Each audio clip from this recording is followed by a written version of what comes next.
The Theater History Podcast is supported by HowlRound, a Knowledge Commons by and for the theater community. It's available on iTunes and howlround.com. Hi, and welcome to the Theater History Podcast. I'm Mike Leager. My guest today is Alejandro Garcia-Reidy. He's an assistant professor of Spanish at Syracuse University. He made a really interesting discovery that was announced back in 2014, a long-lost play by Lope de Vega called Mujeres y Criados, or Women and Servants. Alejandro, thank you so much for joining us today. Thank you so much for having me here. I wonder if you could tell us a little bit about the story of discovering this play. Set the scene for us. It's 2009, 2010, and you're looking in the National Library of Spain. It actually starts not in the National Library per se, but on research that I do in relation to digital humanities projects. In the summer of 2009, together with other colleagues in Spain and abroad, we started to develop a new database in relation to early modern Spanish theater. More specifically, it's a database where we're gathering all available information on performances of plays in Spain during the second half of the 16th century and during the whole 17th century.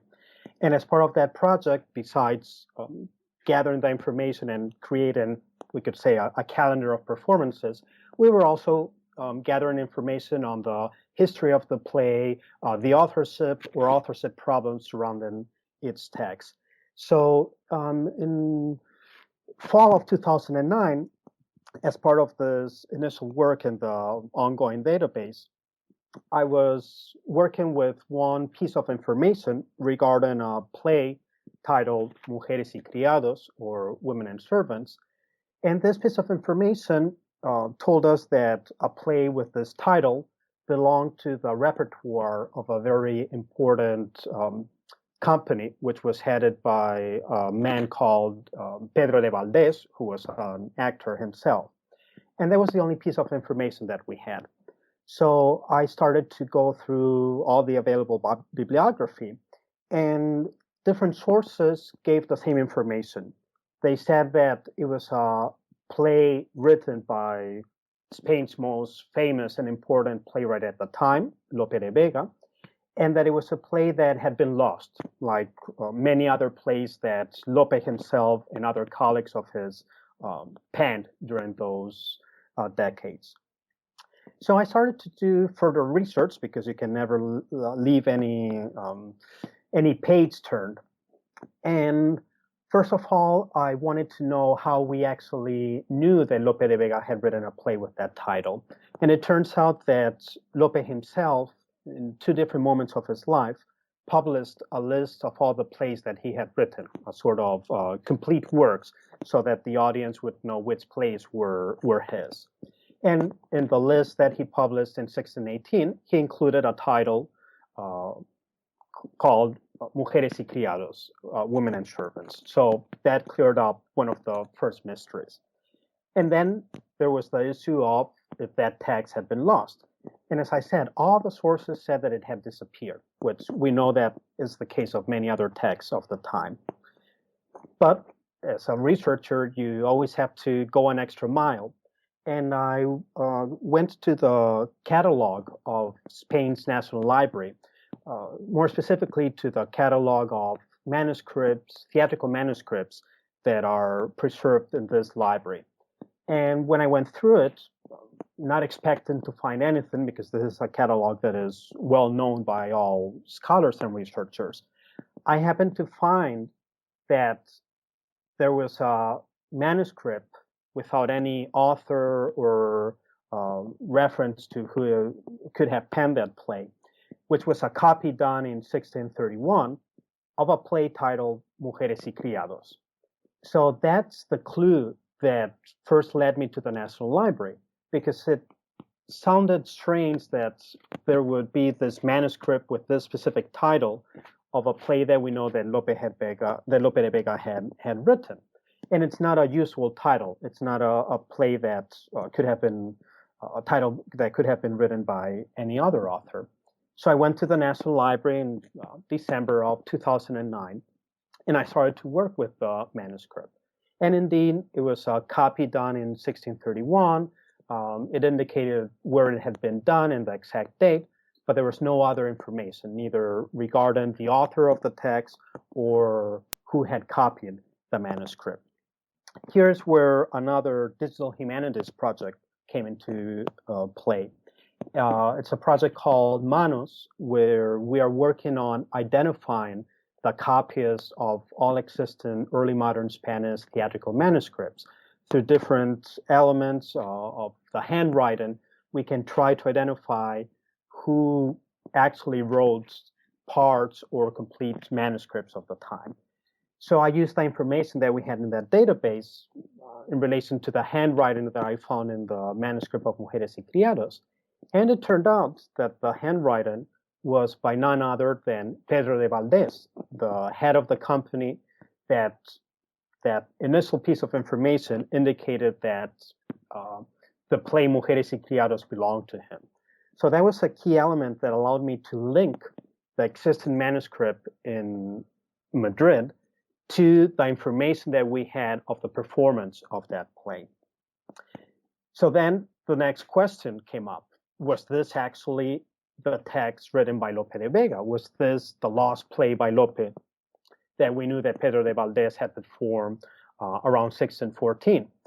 So I started to analyze different elements of the play itself, including literary sources, including an analysis of the type of verses and stanzas used in the play.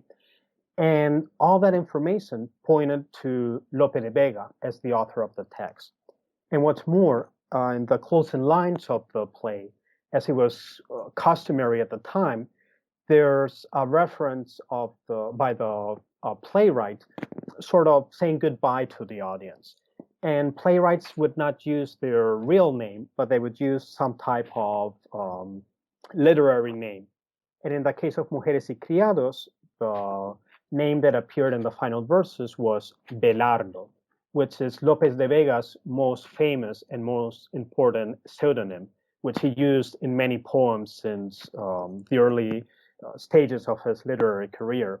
So with this final reference to Belardo, through the analysis of the verses, the style, and the stanzas, and by noticing that the sources used for Mujeres y Criados coincided with other sources that Lope was using during the same years where he should have written Mujeres y Criados, all those pieces of the puzzle, once brought together, pointed without any doubt that the text that we preserved in this copy done by Pedro de Valdés was none other than Lope de Vega's original text that had been thought to have been lost for so many centuries.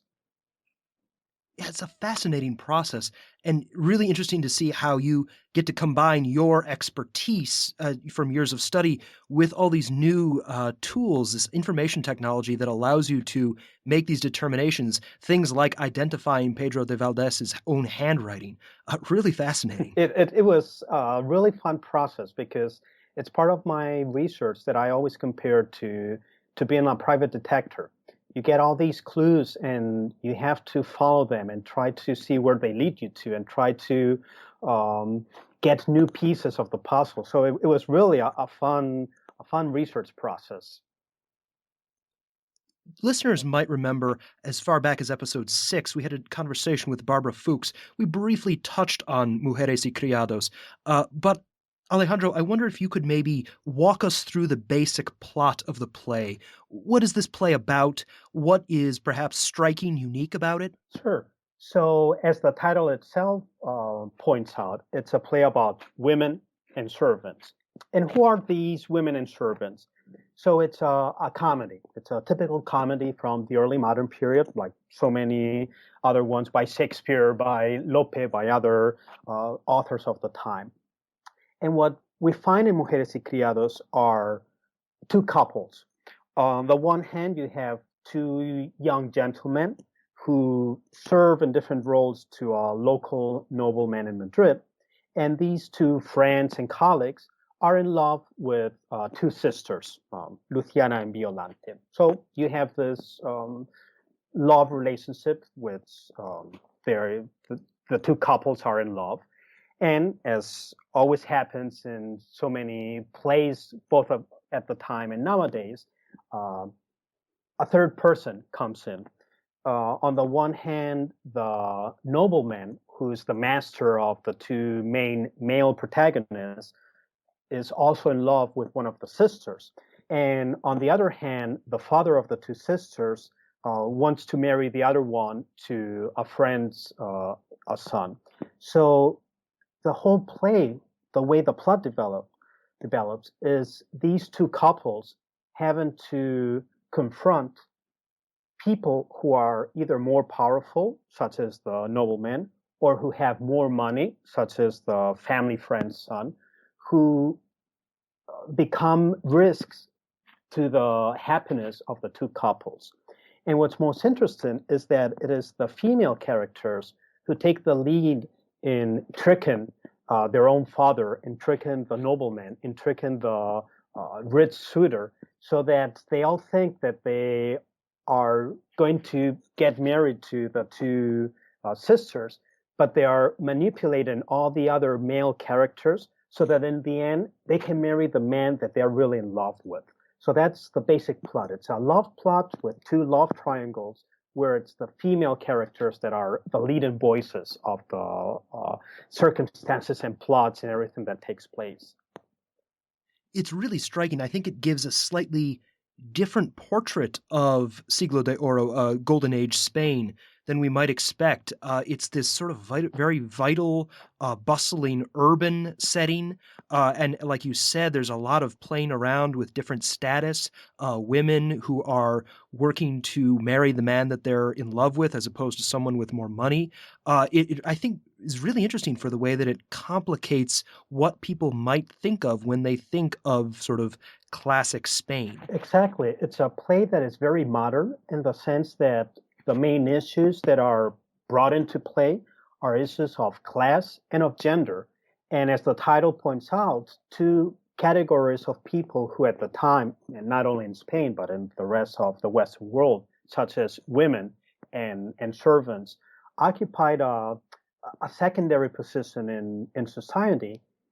In this play, as in many other plays by Lope de Vega, they become the main characters, the leading voices, and it is their real desires, the ones that win at the end of the play. So the play becomes a space of freedom where people who are neither rich nor members of the nobility, or were women who were under the supervision of their father or some other male relative, become the agents of the whole story, of the whole plot. So it opens up a whole space of freedom for these two groups of people. I wonder if you could talk a little bit about the significance of discovering this play. I've seen some comparisons to this is almost like you discovered a new play by Shakespeare, if we're talking about the English speaking world. So I wonder if you could just talk a little bit about that. Exactly. I always like to say that Shakespeare is almost as important as Lope de Vega to give people a perspective of how important Lope de Vega as a playwright was during his time, not only in Spain, but really in Europe and in the Western world.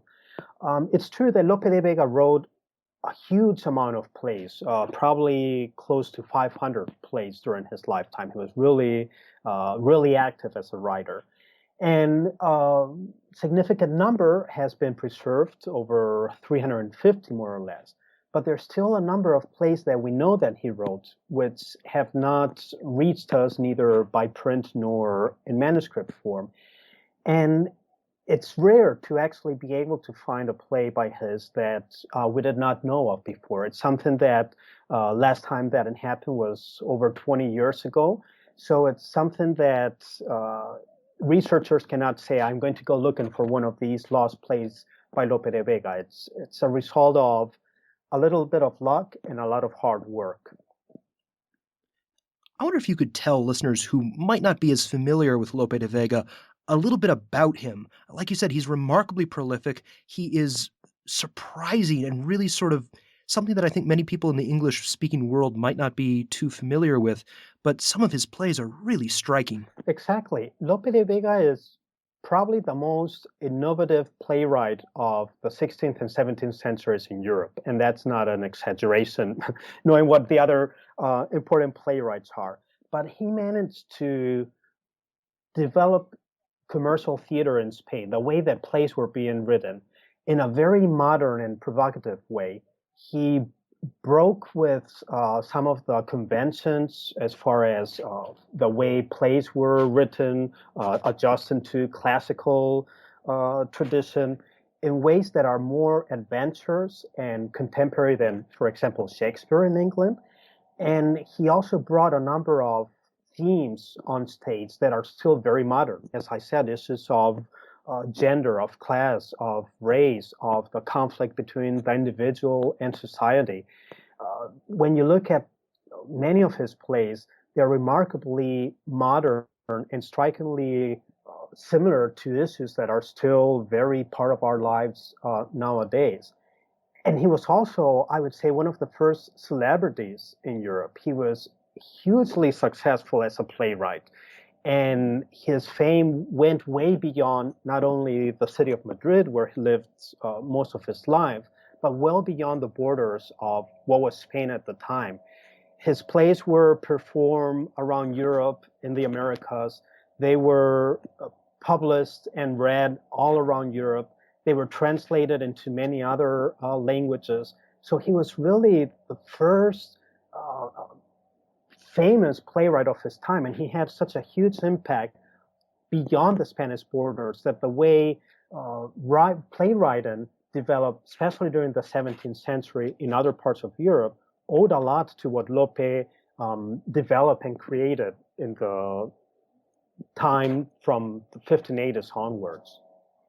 And he's also a playwright with some opinions about what plays ought to be and how they ought to be written. Is that correct? Exactly. He was so innovative that for many scholars of the time, he was too transgressive in the way that he wrote, not according to classical standards, inspired by what Aristotle had written many, many centuries ago, but the fact that he wrote for the public, that he was well aware that for plays to be successful, they had to take into account the audience's taste, the audience's interests, and that a playwright could not limit himself to what tradition said, but that he had to be innovative and had to explore new ways of creating theater. And so, since other scholars mocked him and said that he had no real formal training and that he was not following Aristotle's rules of writing theater, in 1609 he published a poem where he basically presents some of the basic ideas of what for him playwriting was. So he created his own poetics of playwriting for others to see that he was well aware of his own innovations and what he was proposing for the stage of his time. He's also, as you say there, he's a playwright who knows his audience. He's a playwright who understands the practicalities of putting something up on stage. I wonder if you could speak a little bit more broadly about the theater of Lope de Vega's time. If you were to go to one of the first performances of Mujeres y Criados, in broad terms, what would you experience? Where would you be? What would you see? I would say that the experience would be similar to going to a large concert nowadays, even though obviously playhouses at the time were not as large, as big as stadiums nowadays. But theater became a really popular form of entertainment in Spain, just as it did in England during the same period of time. And these theaters would be often full of people who wanted to see the new plays that were being staged. And they were very noisy spaces because people were really going there to have fun, to see the plays, but also to interact one with the other. And one of the key, I would say, innovations or differences of the early modern stage in Spain compared to other theaters such as the English or the French one at the time was that women played a significant role on stage a lot sooner than what happened in other parts of Europe. From the very moment that professional companies became popular in Spain around the second half of the 16th century, women were allowed to perform on stage. So you had not only actors, but actresses. And at a time where moral conventions limited the exposure that women could have in public spaces and the roles that women could have as workers, here you had a theater where women would be playing lead-in roles, where women would actually dress up as men as a way to disguise themselves in certain situations if the plot required it.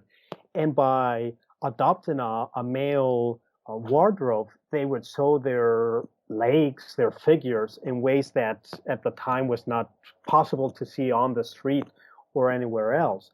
So it was a fascinating experience for the people at the time. They went there to have fun, to see the new plays, to see these famous actors and actresses who were also the first stars at the time. And as we all know, a lead-in female or male actor can become the true reason why someone would want to see a specific movie or go watch a specific show, because someone who they're really invested in is playing an important part in that play. So that's how this would have appeared in the early 17th century. I wonder if you could bring us now all the way up to the present day. What are people doing with Mujeres y Criados now that it's come back into the light, now that it's been rediscovered?